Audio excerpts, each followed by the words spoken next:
Being a normal boy is a serious liability in today's classroom. Boys tend to be disorganized and restless. Some have even been known to be noisy and hard to manage. Sound like any boy you know?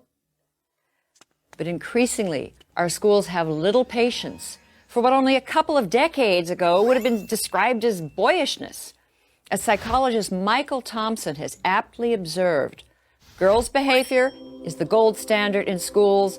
Boys are treated like defective girls.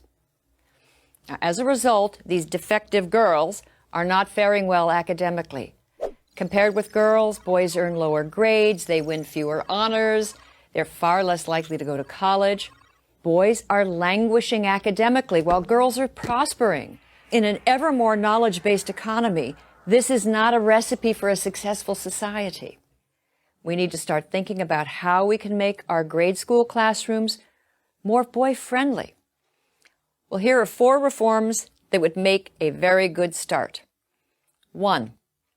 Turn boys into readers. In all age groups, across all ethnic lines, boys score lower than girls on national reading tests.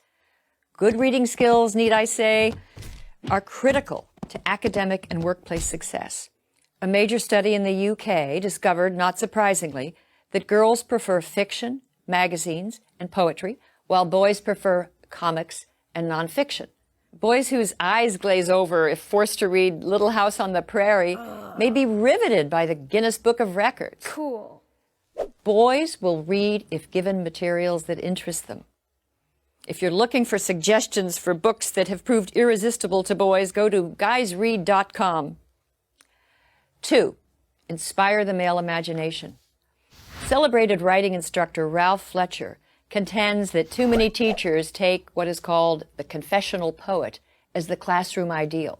Personal narratives full of emotions and self-disclosure.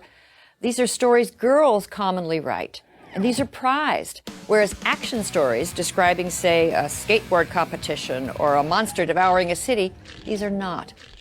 I recently read about a 3rd grader in Southern California named Justin who loved science fiction, pirates, and battles. Well, an alarmed teacher summoned his parents to school to discuss the picture the 8-year-old had drawn of a sword fight, which included several decapitated heads. The teacher expressed grave concern about Justin's values. The boy's father was astonished, not by his son's drawing, which to him was typical boy stuff, but by the teacher's overwrought and female-centered reaction. If boys are constantly subject to disapproval for their interests and enthusiasms, they're likely to become disengaged and lag further behind. Our schools need to work with, not against, the kinetic imaginations of boys. 3. Zero out, zero tolerance. Boys are nearly 5 times as likely to be expelled from preschool as girls. And in grades K through 12, boys account for nearly 70% of suspensions. Now, this is often for minor acts of insubordination and sometimes for entirely innocent behavior. Hardly a week goes by without a news story about a young boy running afoul of the school's zero-tolerance policy. Josh Welsh, age 7, was recently sent home from his Maryland school for nibbling off the corners of a strawberry Pop-Tart into the shape of a gun. Josh, like many other boys punished for violating zero-tolerance policies, was guilty of nothing more than being a typical 7-year-old boy. 4. Bring back recess. Believe it or not, recess may soon be a thing of the past. According to research summarized by the Science Daily, since the 1970s, school children have lost close to 50% of their unstructured outdoor playtime. And much-loved games have vanished from schoolyards. In schools throughout the country, games like dodgeball, Red Rover, even tag have all but disappeared. Too damaging to self-esteem or too violent being the usual excuse. One popular classroom guide suggests tug of war be replaced with tug of peace. Boys need to work off their energy. They need to be free to play games they enjoy, and keeping them cooped up and inside all day will not help them learn.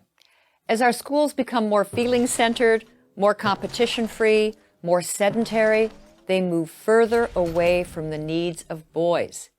We need to reverse the boy-averse trends. Male underachievement is everyone's concern. These are our sons. These are the young men with whom our daughters will build a future. If boys are in trouble, so are we all. I'm Christina Hoff Sommers at the American Enterprise Institute for Prager University.